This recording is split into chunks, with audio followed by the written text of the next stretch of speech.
فلا مضل له ومن يضلله فلا هادي له ونشهد أن لا إله إلا الله وحده لا شريك له ونشهد أن محمدا عبده ورسوله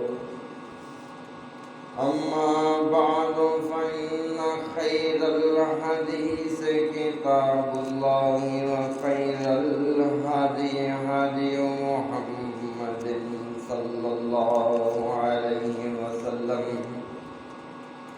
وشر الأمور محدثاتها وكل محدثة بدعة وكل بدعة ضلالة وكل ضلالة في النار. رب اشرح لي صدري ويسر لي أمري واحلل عقدة من لساني يفقهوا قولي. أما بعد فأعوذ بالله السميع العليم من الشيطان الرجيم. بسم الله الرحمن الرحيم.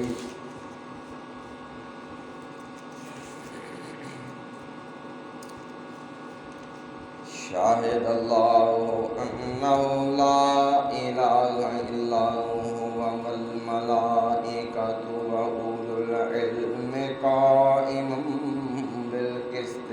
لا إله إلا هو العزيز الحكيم.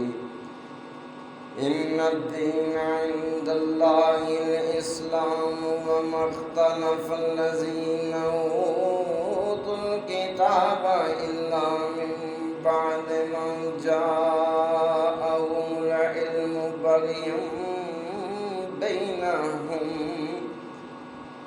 ومن يكفر بآيات الله فإن الله سريع الحساب. فإن حاجوك فقل أسلمت وجهي لله ومن اتبعني وقل للذين أوتوا الكتاب والأميين أأسلمتم فإن أسلموا فقد اهتدوا وإن تولوا فإنما عليك البلاغ والله بصير بالعباد. صدق الله مولانا العظيم وصدق رسوله النبي الكريم وأنا على ذلك من الشاهدين والشاكرين والحمد لله رب العالمين. تیسرا سپارہ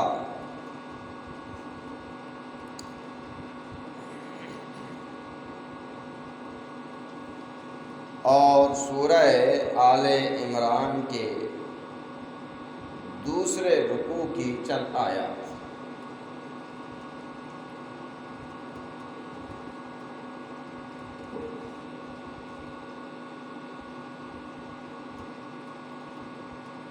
زمانہ قدیم سے انسانوں کے باہمی تنازعات اور اختلافات کا بنیادی سبب عموماً مادی وسائل اور اسباب ٹھہرے ہیں.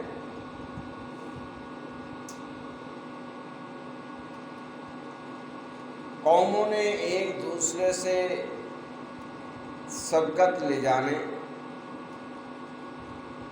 اقتدار اور حصول زر کے لیے ہزارہ افراد کا خون بہانے سے بھی گریز نہیں کیا. تاریخ اسلامی میں ایسے بڑے بڑے واقعات ہوئے کہ جہاں صرف اقتدار کے لیے انسان نے اپنی ہی باپ، بھائی، عزیز و اقربا تہ تیغ کر دی. اور ایسے ایسے لوگ بھی تاریخ میں گزرے ہیں کہ جنہوں نے صرف چند ٹکوں کے عوض، دنیا کے چند روزہ مال کے عوض اپنے ضمیر، اپنے دین کا سودا کیا۔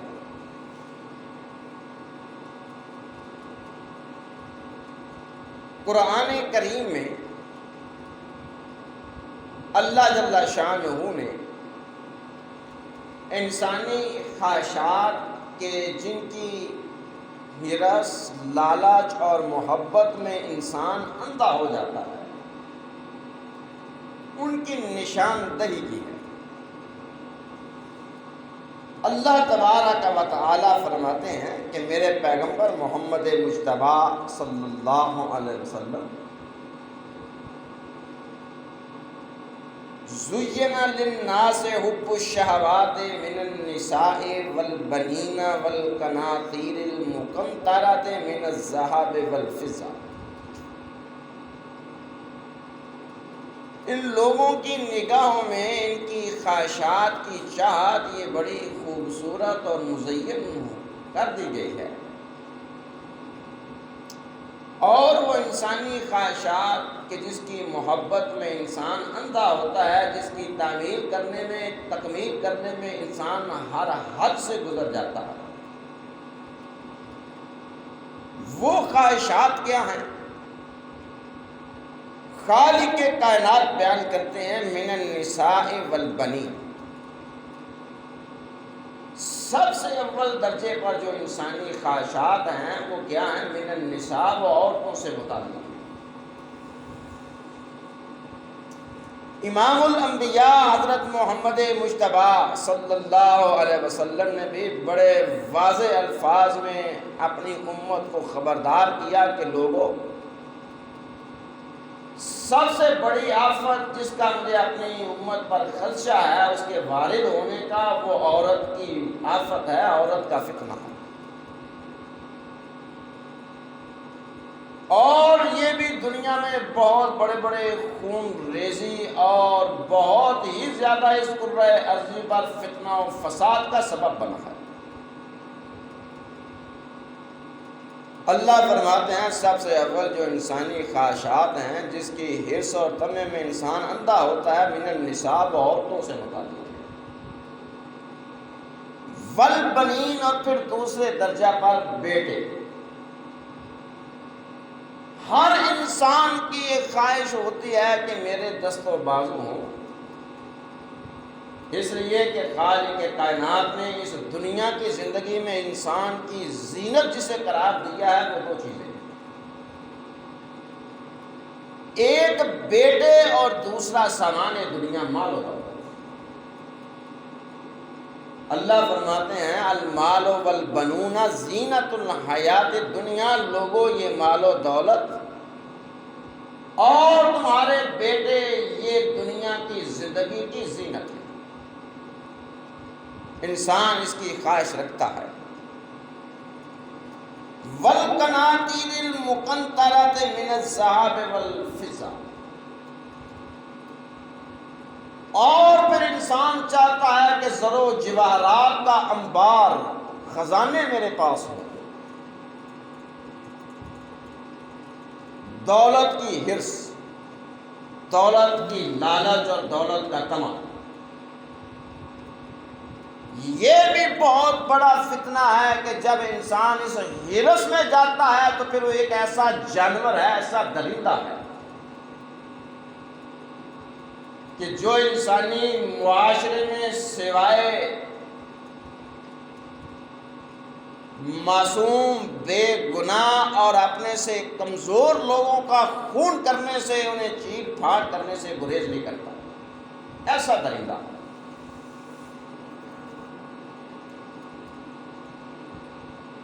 والخیل المسومۃ والانعام والحرث، اور پھر انسان چاہتا ہے میری زمین ہو، جاگیر ہو، وہاں فصل ہوتی ہو، مختلف انواع و اقسام کے پھلوں کے باغات ہوں، اور میرے پاس انتہائی عمدہ نسل کے گھوڑے ہوں جن پہ میں سواری کروں۔ والانعام، اور پھر دیگر بھی جانور،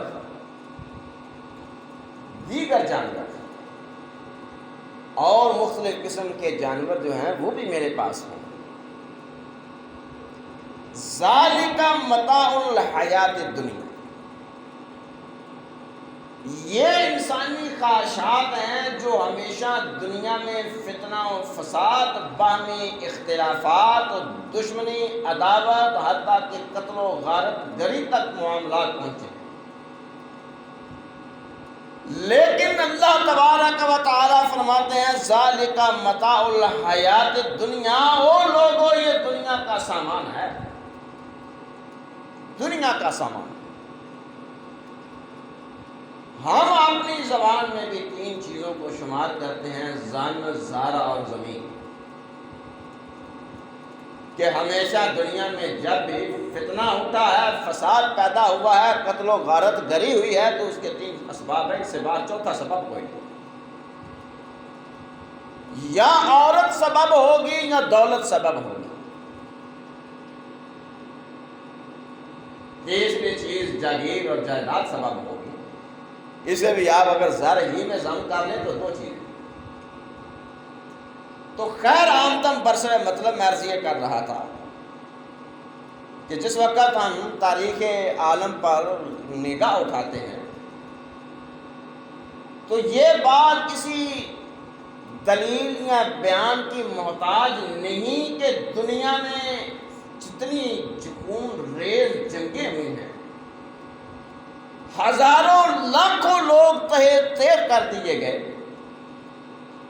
وہ صرف اور صرف اقتدار کے لیے، دولت کے لیے، اپنے غلبے کے لیے، اس دنیا میں اپنے تسلط کے لیے کیے گئے۔ لیکن بڑی حیران کن بات ہے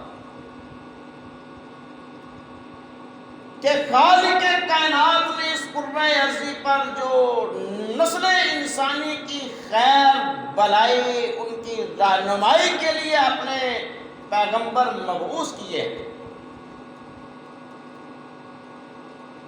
اور ان کے ساتھ دشمنی اور عداوت میں ہمیشہ لوگوں نے کوئی کسر نہیں چھوڑی، کوئی دقیقہ فرد گزارش نہیں رکھا، ہر حد سے گزر گئے۔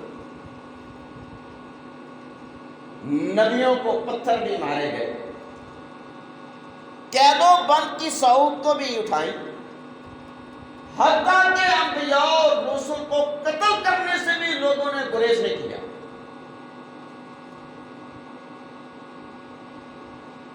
لیکن اگر آپ غور و فکر کریں کہ یہ سب کیوں ہوا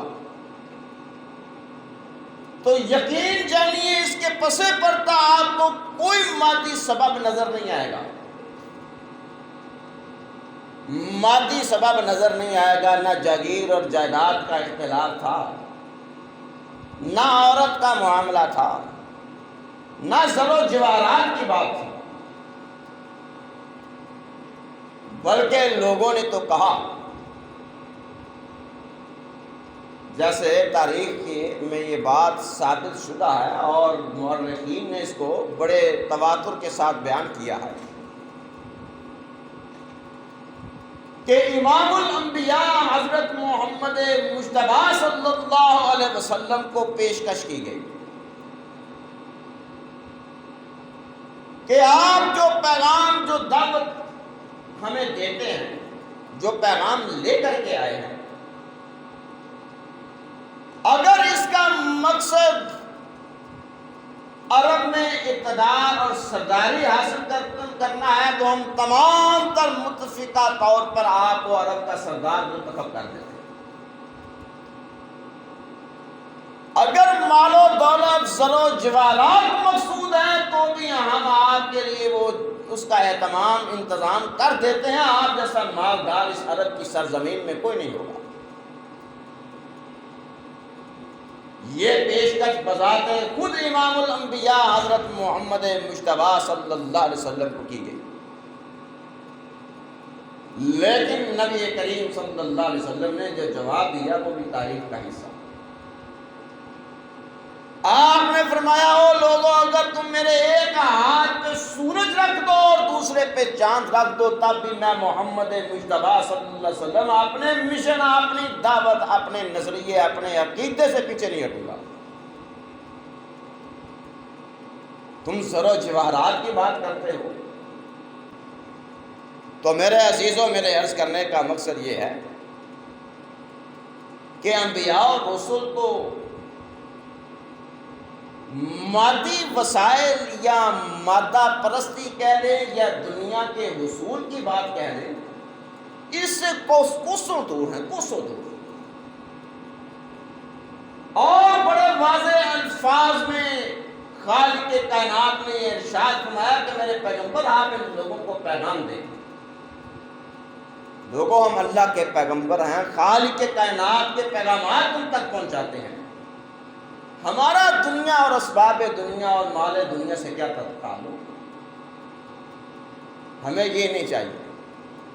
اللہ جل شانہ فرماتے ہیں میرے پیغمبر آپ انہیں کہیے کہ قل لا اسألکم علیہ اجرا، او لوگوں میں تم سے کوئی بدلہ، کوئی دنیاوی فائدہ اٹھانا تو نہیں چاہتا۔ میرا مقصد یہ دنیاوی مفادات کو حاصل کرنا نہیں، میں تو صرف اور صرف جو مشن لے کر کے آیا ہوں، میرا مقصد صرف خالق کائنات کی خوشنودی اور رضا ہے، میرا اجر میرے اللہ کے پاس ہے۔ تو میرے عزیزوں میں عرض یہ کر رہا تھا کہ پھر وہ آخر جو وجہ نزاع ہمیشہ رہی انبیاء کے درمیان اور لوگوں کے درمیان، وہ کیا تھی؟ مادی سبب تو اس کی وجہ نہیں تھا، وہ فقط ایک نظریہ تھا، ایک نظریہ تھا جو اس حد تک اس کی عداوت و دشمنی میں لوگ چلے گئے کہ نبیوں کو قتل تک کر دیا۔ صرف ایک نظریہ جو اللہ فرماتے ہیں جتنے بھی میں نے اپنے نبی اور رسول مبعوث کیے تو میں نے انہیں وہ پیغام دے کر کے بھیجا کہ جا کر کے اپنی قوم کو یہ دعوت دینا کہ یا قوم اعبدوا اللہ ما لکم من الہ غیرہ، یا قوم اعبدوا ما لکم من الہ غیرہ، او میری قوم کے لوگوں، اعبدوا تم اس ذات کی عبادت کرنا، اس کی فرما برداری کرنا کہ جس کے علاوہ کوئی الہ نہیں، اس کائنات میں اس کے علاوہ کوئی الہ نہیں۔ لوگوں اس اللہ کی عبادت کرو۔ اللہ تبارک و تعالیٰ فرماتے ہیں جتنے بھی نبی اور رسول میں نے مبعوث کیے انہیں یہی پیغام دیا، اور جب پھر یہ پیغام انہوں نے قوم کو سنایا، لوگوں تک پہنچایا، تو نتیجہ بھائی بڑی شدت سے اس کا رد عمل سامنے آیا۔ لوگوں نے بڑی شدت سے اس کا رد کیا، اور انبیاء اور رسول کو کی اظہار رسانی، انہیں تکلیفیں پہنچانے اور ان کا راستہ روکنے کی ہر ممکن کوشش کی، ہر حربہ استعمال کیا۔ قرآن کریم میں اللہ جل شانہ فرماتے ہیں کہ میرے پیغمبر محمد مجتبیٰ صلی اللہ علیہ وسلم، یہ لوگ صرف اس بات پر دست و گریباں ہیں کہ اس کائنات کا الہ ایک ہے، میرے پیغمبر صرف یہ پیغام لے کر کے آئے کہ لوگوں لا الہ الا اللہ، اللہ کے سوا کوئی الہ نہیں۔ اور یہ کہتے ہیں یہ کیسا نظریہ لے کر کے آئے ہو، کیسا عقیدہ لے کر کے آئے ہو؟ ہمارے آباء و اجداد صدیوں سے نسل در نسل وہ اس وحدت کے نظریے کا تصور ہی کوئی نہیں، وہ تو کئی خداؤں کی پرستش کرتے آئے ہیں کہ ہم ان کے طرز عمل کو چھوڑ دیں۔ ممکن ہی نہیں کہ ایک ذات میں یہ سب صفات ہوں کہ وہ انسان کی جملہ زندگی کے جو پہلو ہیں ان سب کا احاطہ کرتا ہو، ہم اسے تسلیم نہیں کرتے۔ تو میرے عزیزوں صرف ایک نظریہ بنیاد بنا نبیوں کے درمیان اور لوگوں کے درمیان اختلاف کا، خالق کائنات ارشاد فرماتے ہیں کہ میرے پیغمبر محمد مصطفیٰ صلی اللہ علیہ وسلم آپ ان لوگوں سے کہیے کہ لوگوں اللہ ایک ہے، اور اس بات کی، اس الوہیت کی، وحدانیت کی گواہی جو ہے وہ خالق کائنات بذات خود دیتا ہے۔ تمہارا اللہ یہ گواہی دیتا ہے، تمہارا خالق و مالک اس بات کی گواہی دیتا ہے کہ شاہد اللہ انہ لا الہ الا هو والملائکۃ واولو العلم قائم بالقسط۔ او لوگو، میری زمین پہ رہنے والوں، میرا رزق کھانے والوں، میری ذات کا انکار کرنے والوں، مجھ سے روگردانی کرنے والوں، میرے ساتھ اوروں کو شریک ٹھہرانے والوں، شاہد اللہ ہو، تمہارا اللہ بذات خود یہ گواہی دیتا ہے کہ انہ لا الہ الا ہو۔ او لوگو، اس کائنات میں اس کے سوا لا الہ الا ہو، کوئی بھی الہ نہیں۔ تمہارا اللہ تبارک و تعالیٰ بذات خود گواہی دیتا ہے کہ لوگوں اس کے سوا کوئی الہ نہیں، کوئی الہ نہیں۔ عموماً ہم الہ کا ترجمہ کرتے ہیں معبود۔ کوئی ایسی ہستی نہیں کہ جس کی تابع داری کی جائے، جس کی بندگی کی، جس کے سامنے انسان اظہار بندگی کرے، سوائے اللہ کی کوئی ایسی ذات نہیں۔ لیکن جو خالق کے کائنات کا مقصود اور مطلوب ہے، اور جو عربی زبان میں لفظ معبود، عربی زبان کے لفظ الہ کا جو مقصود اور مطلوب ہے اس کا کلی طور پر احاطہ نہیں کرتا، اس لیے کہ اس الہ کے معنی بڑے وسیع ہیں۔ میں بات کو آگے بڑھانے سے پہلے اس کی وضاحت عرض کر دوں کہ الالہ من ہوا، الہ کسے کہتے ہیں، الہ کا معنی کیا ہے۔ اللہ جل شانہ فرماتے ہیں کہ میرے پیغمبر محمد مصطفیٰ صلی اللہ علیہ وسلم آپ ان لوگوں سے پوچھئے، میرے ساتھ کئی حصے دار اور شراکت دار بنانے والے لوگوں سے پوچھئے کہ امن خلق السماوات والارض وانزل لكم من السماء ماء فانبتنا به حدائق ذات بہجہ۔ امن خلق السماوات والارض، او لوگو یہ زمین و آسمان، امن خلق، یہ کس نے پیدا کیے ہیں؟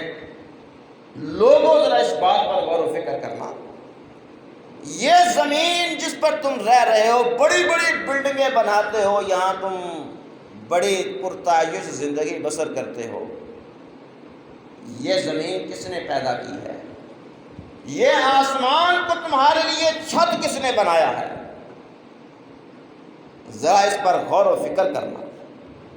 وَأَنزَلَ لَكُم مِّنَ السَّمَاءِ مَاءً فَأَنبَتْنَا بِهِ حَدَائِقَ ذَاتَ بَہْجَةٍ۔ او لوگو، وَأَنزَلَ لَكُم مِّنَ السَّمَاءِ مَاءً فَأَنبَتْنَا بِهِ حَدَائِقَ ذَاتَ بَہْجَةٍ، اور لوگو یہ آسمان سے تمہارے لیے پانی کو کس نے اتارا ہے؟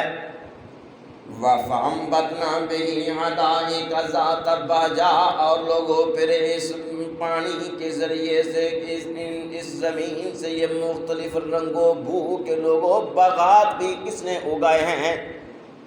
فَأَنبَتْنَا، لوگوں یہ ہم نے اگائے ہیں۔ مَا كَانَ لَكُمْ أَن تُنبِتُوا شَجَرَهَا، لوگوں تم میں اتنی قوت اور طاقت نہیں تھی کہ تم ایک درخت بھی عدم سے وجود میں لا سکتے۔ تم شجر کاری تو کر سکتے ہو، لیکن عدم سے کسی چیز کو وجود میں لانا، لوگوں یہ تمہاری بساط اور طاقت میں نہیں ہے۔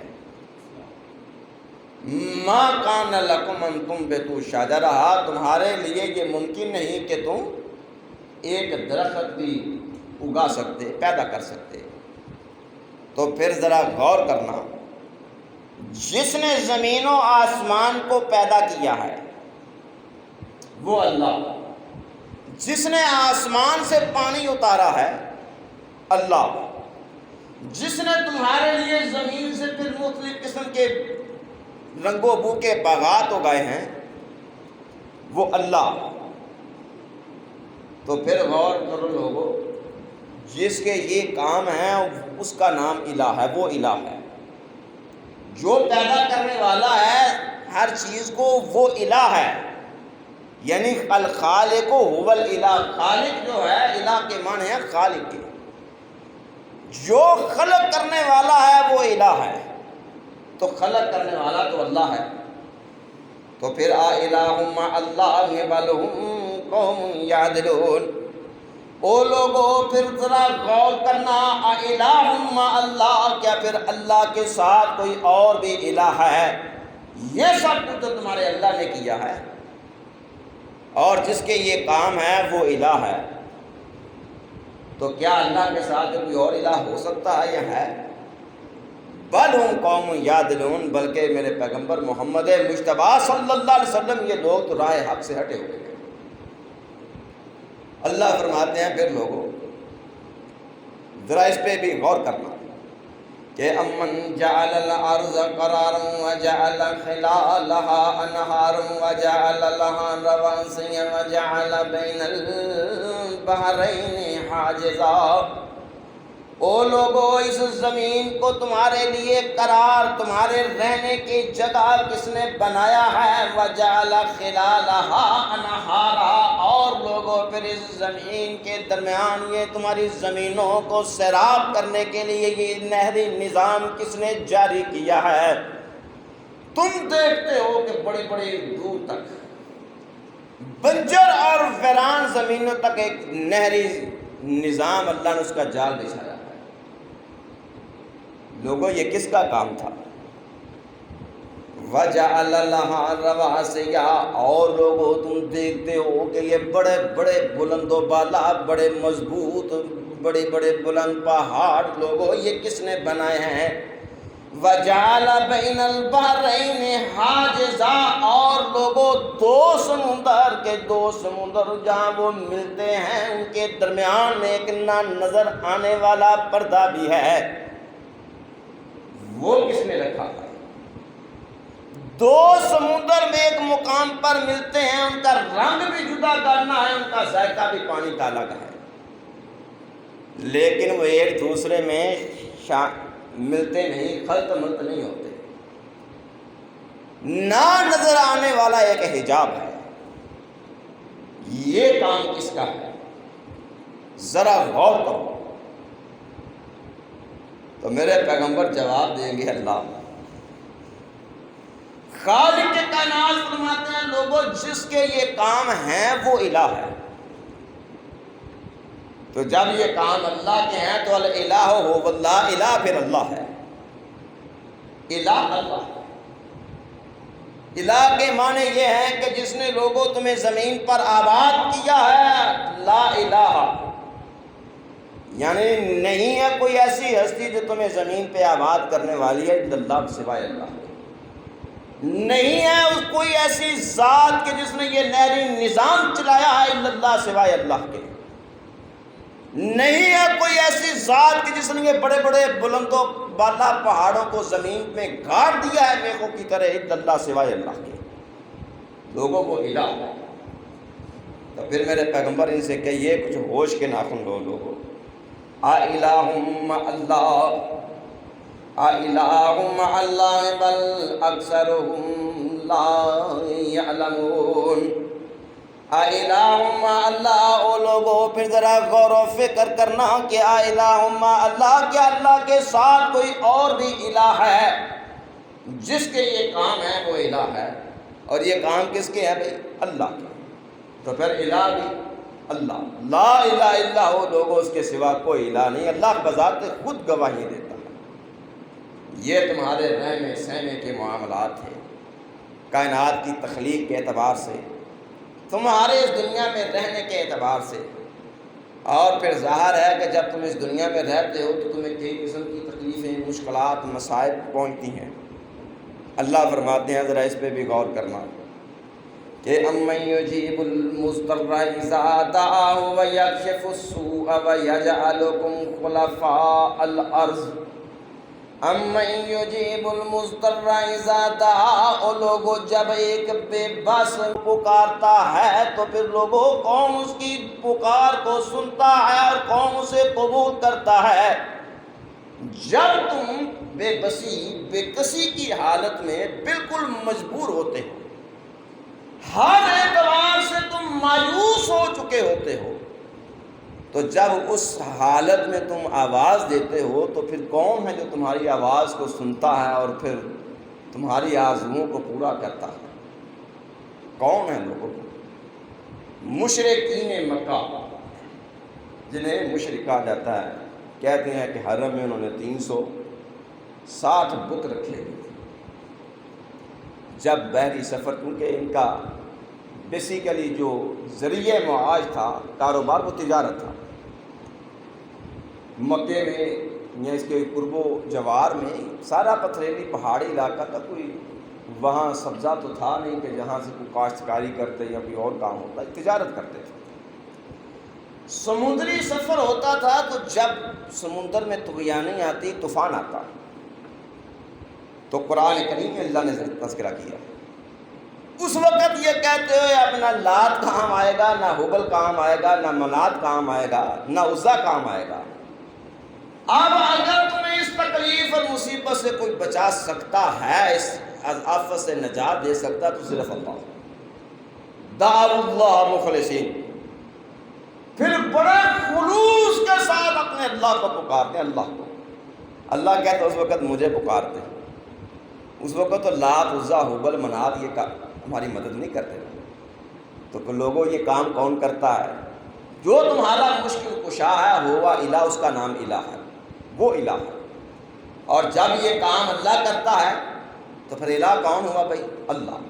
لا الہ الا ہو، لوگوں اللہ کے سوا کوئی مشکل کشا نہیں۔ الہ کے معنی مشکل کشا، نہ اللہ کے سوا کوئی خالق ہے، نہ اللہ کے سوائے زمین کو کوئی آباد کرنے والا ہے، نہ خالق کائنات کے سوا کوئی مشکل کشا ہے۔ اللہ فرماتے ہیں کون لوگوں سنتا ہے؟ یکشف السوء، اور پھر وہ تکلیفوں کو تم سے دور کر دیتا ہے، تمہیں زمین پر وہ حکمرانی دیتا ہے۔ کون ہے؟ اللہ۔ تو الہ مع اللہ قلیلا ما تذکرون، الہ مع اللہ، او میرے بندو پھر ذرا غور و فکر کرنا۔ الہ مع اللہ، جب یہ سبھی کام تو اللہ کرتا ہے، تو الہ مع اللہ، کیا اللہ کے ساتھ کوئی اور بھی الہ ہو سکتا ہے؟ کیا کوئی اور الہ ہے؟ تو میرے عزیزو عام دم برسر مطلب میں عرض یہ کر رہا تھا کہ لا الہ الا ہو، اور تمہارا خالق کائنات گواہی دیتا ہے کہ بذات خود اللہ گواہی دیتا ہے اپنی ذات پر کہ لوگوں میرے ساتھ کوئی الہ نہیں۔ تو الہ کے معنی صرف معبود کے نہیں کہ جس کی بندگی کی جائے، جس کی عبادت کی جائے۔ الہ کے معنی یہ ہیں کہ لا خالق الا ہو، لوگوں اس کے سوا کوئی خالق نہیں۔ لا مالک الا ہو، لوگوں اس کے سوا اس کائنات کا کوئی بادشاہ نہیں۔ لا کاشف الا ہو، لوگوں اس کے سوا اس کائنات میں کوئی مشکل کشا نہیں۔ الہ کے معنی یہ۔ تو اللہ تبارک و تعالیٰ فرماتے ہیں کہ لوگوں پھر ایک اور بات، امن یہدیکم فی ظلمات البر والبحر ومن یرسل الریاح بشرا بین یدی رحمتہ، امن یہدیکم فی ظلمات البر والبحر، او لوگو یہ خشکی اور تاریکیوں میں تمہاری رہنمائی کون کرتا ہے؟ کون کرتا ہے؟ رات کو جب سفر کرتے تھے، بحری سفر ہوتا یا بری یعنی زمین پر سفر ہوتا، تو رات کو جب سفر کیا جاتا تو پھر یہ ستاروں کی چال سے وقت کا اندازہ بھی ہوتا اور سمت کا تعین بھی ہوتا تھا۔ اللہ فرماتے ہیں یہ خشکی اور تاریکی میں جب ہوتے ہو، اندھیرے میں ہوتے ہو، تو کون ہے جو تمہاری رہنمائی کرتا ہے؟ وہ انتظام کس نے کیا ہوا ہے؟ کس کا کام ہے لوگوں؟ وَمَن يُرْسِلُ الرِّيَاحَ بُشْرًا بَيْنَ يَدَيْ رَحْمَتِهِ، اور وہ ہوائیں کون چلاتا ہے جو اللہ کی رحمت کا پیام لے کر آتی ہے؟ الہ مع اللہ، تو کیا لوگوں اللہ کے ساتھ کوئی اور الہ ہو سکتا ہے؟ تو بھائی الہ کے معنی کیا ہوئے؟ وہ ذات لا الہ، وہ ذات لوگوں جو تمہاری رہنما ہے، لا ہادیہ، نہیں ہے کوئی اس کائنات میں تمہاری رہنمائی کرنے والا الا ہوا مگر فقط اللہ۔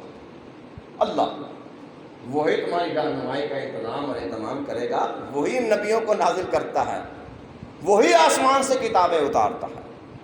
الہ کے معنی یہ ہے۔ اللہ فرماتے ہیں یہ تو تمہاری دنیا سے متعلق تھی، پھر لوگوں اس سے آگے کی منزل ذرا اپنی تخلیق پر بھی غور کرنا، اس سے اگلی منزل پر بھی غور فکر کرنا کہ امن یبدأ الخلق ثم یعیدہ ومن یرزقکم من السماء والارض، امن یبدأ الخلق ثم یعیدہ، او میرے بندو امن یبدأ الخلق، کون ہے یبدأ الخلق جو ابتداءً پیدا کرتا ہے؟ ایک چیز کا وجود ہی کوئی نہیں، وجود ہی نہیں، اس کو وجود میں لانے والا کون ہے؟ انسان تمہارا ایک وقت تھا اس کائنات میں کوئی تذکرہ تک نہ تھا، وجود تک نہ تھا، تمہیں وجود میں لانے والا کون ہے؟ ثم یعیدہ، پھر تمہیں وہ لوٹائے گا، پھر تمہیں لوٹائے گا۔ موت کی حالت میں تم جاؤ گے، اسی مٹی میں ملو گے، پھر تمہیں یہاں سے دوبارہ وہ اٹھائے گا۔ تو لوگوں وہ ذات جو عدم سے وجود میں لانے والی ہے، جو فاطر السماوات والارض، زمین و آسمان کو ابتداءً پیدا کرنے والا، عدم سے وجود میں لانے والا ہے، هو الالہ، وہ الہ ہے، اس کا نام الہ ہے۔ اس لیے لا الہ الا ہو تمہارا اللہ گواہی دیتا ہے کہ لوگوں اگر کوئی عدم سے وجود میں لانے والی ہستی ہے تو صرف فقط اللہ، فقط اللہ۔ یہ الہ کا مفہوم اور معنی ہے۔ الہ کا مفہوم اور معنی اتنا وسیع، یعنی اس میں وسعت ہے۔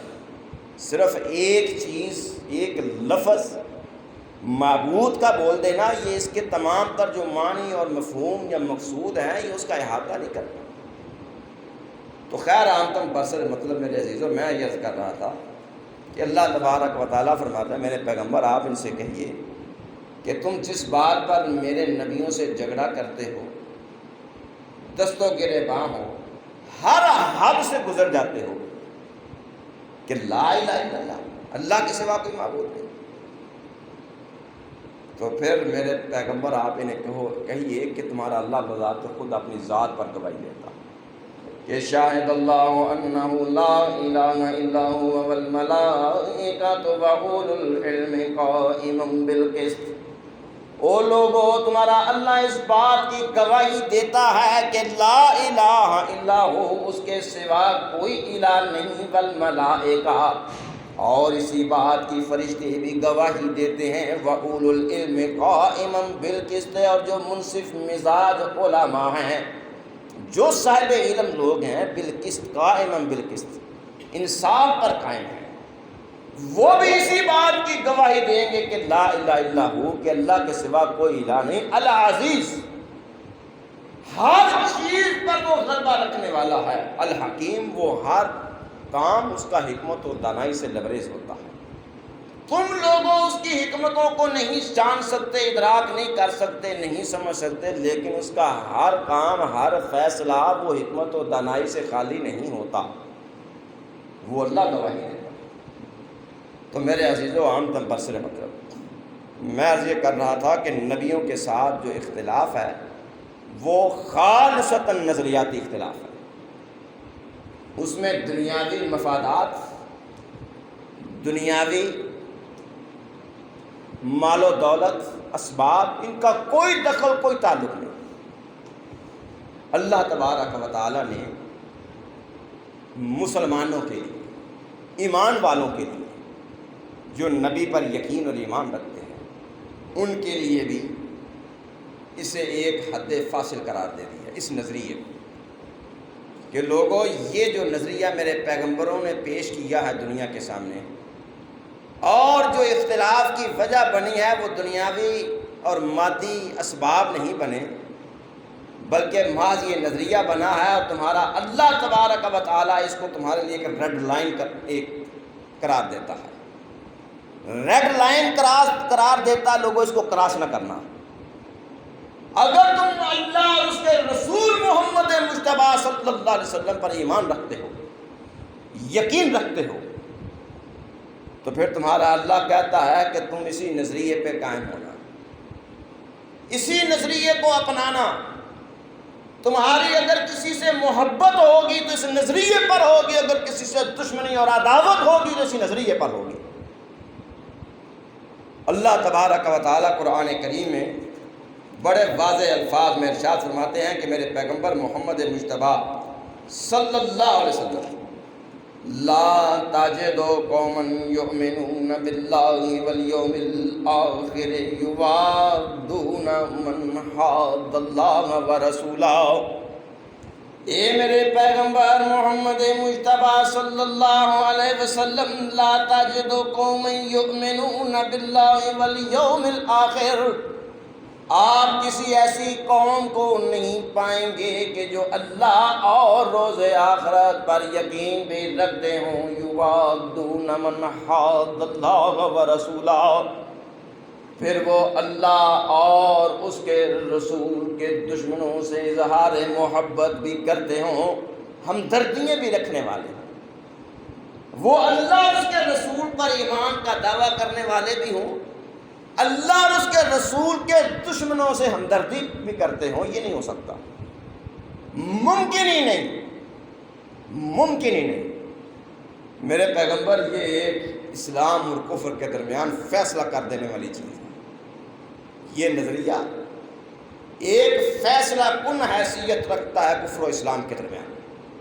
مومن بھی ہو اور پھر وہ اللہ رسول کے دشمنوں سے محبت بھی رکھتا ہو، یہ نہیں ہو سکتا۔ خالق کے کائنات فرماتے ہیں لوگوں تمہارے لیے بطور نمونہ کا اللہ تبارک و تعالیٰ اپنے خلیل ابراہیم کو پیش کرتا ہے۔ ذرا دیکھو کہ قد کانت لکم اسوۃ حسنۃ فی ابراہیم والذین معہ، قد کانت لکم اسوۃ حسنۃ فی ابراہیم والذین معہ، وہ لوگوں تمہارے لیے میرے خلیل ابراہیم اور اس کے ساتھیوں کی زندگی، ان کے طرز عمل میں ایک بہترین نمونہ ہے۔ ذرا تم میرے خلیل ابراہیم کی ذات پہ غور کرو، جو اس کے ساتھی رفقات ہیں، ذرا ان کی زندگیوں کو دیکھو، ان کا طرز عمل تمہارے لیے کا نمونہ ہے۔ انہوں نے بڑا برملا اپنی قوم کو خطاب کرتے ہوئے یہ کہا تھا، اذ قالوا لقومهم انا براء منکم ومما تعبدون من دون اللہ، جب انہوں نے اپنی قوم کو مخاطب کرتے ہوئے یہ کہا کہ انا براء منکم، کہ ہم تم سے اعلان برات کرتے ہیں، ہم تم سے اپنے تمام تر رشتے ناطے تعلقات، رشتے داریاں قرابت داریاں ختم کرتے ہیں۔ وما تعبدون، اور جس کی تم عبادت کرتے ہو ہم ان سے بھی بیزاری کا اعلان کرتے ہیں۔ کفرنا بکم، تمہارے اس نظام، تمہارے طرز عمل، تمہارے رسم و رواج، ہم ان سبھی کے خلاف اعلان بغاوت کرتے ہیں، ہم تسلیم نہیں کرتے۔ اور یاد رکھو کہ وَبَدَا بَيْنَنَا وَبَيْنَكُمُ الْعَدَاوَةُ وَالْبَغْضَاءُ أَبَدًا، بدا بیننا وبینکم العداوۃ والبغضاء ابدا، اب ہمارے اور تمہارے درمیان ہمیشہ ہمیشہ کے لیے دشمنی اور عداوت ہوگی، ہمارے اور تمہارے درمیان دشمنی ہوگی، عداوت ہوگی، اختلاف ہوگا۔ کس بنیاد پر؟ اس کی وجہ کیا تھی؟ زر و جواہرات تھے، زمین جائیداد تھی، زن کوئی عورت کا معاملہ تھا؟ نہیں، صرف نظریہ توحید تھا کہ لا الہ الا اللہ۔ اختلاف تھا قوم کے ساتھ، کہا ہمیشہ ہمیشہ کری تمہاری دشمنی، سب رشتے ختم، حتی تؤمنوا باللہ وحدہ، جب تک تم اللہ وحدہ لا شریک پر یقین نہیں کر لیتے، تم الوہیت، اللہ کی الوہیت پر تم اعتقاد نہیں رکھتے کہ وہ وحدہ لا شریک ہے، وحدت کا نظریہ نہیں اختیار کرتے، اس وقت تک ہمارے اور تمہارے راہیں جدا جدا ہیں۔ تو میرے عزیزوں، میرے عرض کرنے کا مقصد یہ ہے کہ بحیثیت مسلمان ہمارے محبت کا منبع، سرچشمہ اور مرکز اللہ تبارک و تعالیٰ کی توحید اور امام الانبیاء حضرت محمد مجتبیٰ صلی اللہ علیہ وسلم کی رسالت ہے۔ اگر یہ اللہ کی توحید اور امام الانبیاء کی رسالت پر یقین رکھتا ہے، ان کی عزت و عظمت کو اپنے سر کی زینت جانتا ہے، سر کا تاج سمجھتا ہے، تو پھر ہماری اس سے محبت ہے۔ اگر کوئی اللہ اور اس کے رسول محمد مجتبیٰ صلی اللہ علیہ وسلم سے عداوت رکھتا ہے، خالق کائنات کے ساتھ شرک کرتا ہے، تو پھر ہمارا اس سے تعلق ہونی، پھر محبت نہیں ہو سکتی۔ میرے عزیزو، آج اگر ہم میں سے کسی کو کوئی گالی دے دے تو رد عمل کیا ہوگا؟ ہمارا رد عمل کیا ہوگا؟ اس نے ہمیں گالی دی، ہمارا رد عمل کیا ہوگا؟ یقیناً ہم اپنی تمام تر توانائی، اپنی قوت، اپنے وسائل اس کے رد عمل میں صرف کر دیں گے۔ اگر دنیاوی اعتبار سے دیکھا جائے، دنیاوی اعتبار سے، تو پھر ہم اس کا جواب، جسے کہتے ہیں اینٹ کا جواب پتھر سے دینا، اینٹ کا جواب پتھر سے دیں گے۔ یارو، اگر کوئی اللہ کو گالی دے دے، خالق کی کائنات کو گالی دے، اللہ فرماتے ہیں، جانتے ہو مجھے گالی کیا دیتے ہیں؟ مجھے یہ لوگ گالی کیا دیتے ہیں؟ لَقَدْ جِئْتُمْ شَيْئًا إِدًّا قَالَ اتَّخَذَ الرَّحْمَنُ وَلَدًا۔ یہ ابن آدم مجھے گالی دیتا ہے۔ کیا کہتا ہے یہ مجھے؟ اللہ کہتا ہے کہ اللہ کی اولاد ہے، میرے ساتھ حصے دار بناتا ہے، میرا خاندان اور کنبہ بناتا ہے، مجھے گالی دیتا ہے۔ تَكَادُ السَّمَاوَاتُ وَالْأَرْضُ يَتَفَطَّرْنَ۔ لوگوں، یہ اتنی بڑی بات ہے کہ زمین و آسمان میں لرزہ طاری ہو جاتا ہے، وہ لرز جاتے ہیں۔ این ممکن ہے کہ آسمان پھٹ جائے، زمین شک ہو جائے۔ تو میرے عزیزو، جو ہمارے رب کو، ہمارے اللہ کو گالیاں دیتا، جو کہے نہیں اللہ کے ساتھ اور بھی ہے، تو کیا پھر ان کے ساتھ دوستی ہوگی؟ ان کے ساتھ ہماری ہمدردی ہوگی؟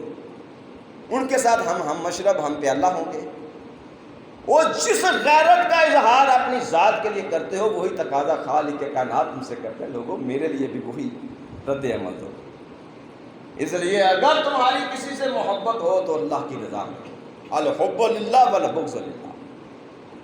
اگر محبت ہے تو لا الہ الا اللہ کی بنیاد پر ایک مسلمان کی محبت ہونی چاہیے۔ اگر عداوت اور بغض اور دشمنی ہے تو لا الہ الا اللہ کی بنیاد پر ہونی چاہیے۔ اللہ فرماتا ہے ممکن ہی نہیں کہ مومن ہو اور پھر اللہ رسول کے دشمنوں سے ہمدردیاں رکھتا ہے۔